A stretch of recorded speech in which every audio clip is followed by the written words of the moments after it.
अब राजा आयो भने तपाईहरु कसलाई राजा मान्नु? राजा आयो भने राजालाई राजा मान्छौ नि। पूर्व राजालाई नै ज्ञानेन्द्र कस्तो पूर्व र उत्तर भन्नुभएको? यो राजा हुनुभन्दा अगाडि को राजा छ र?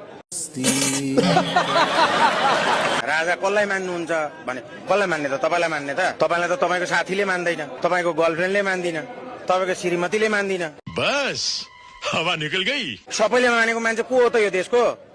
पृथ्वीनारायण शाह हो नि, उसको वंशजको राजा हुन्छ नि। कस्तो 2 वर्षसम्म त राजा भगा हुने त, खोइ त उ बेला केही पनि गर्न सकेन नि त उहाँले पनि। तपाईले के गर्नु पर्यो? तपाई त्यसै बर्डन ठुलो हुनुभयो, तपाईको बाबुले केही नगरी यत्रो हुनुभयो।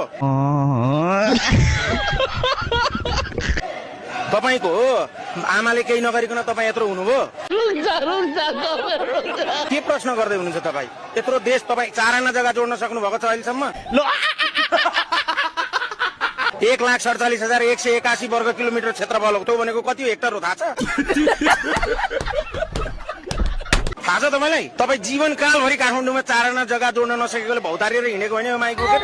खत्म, बाय बाय, टाटा।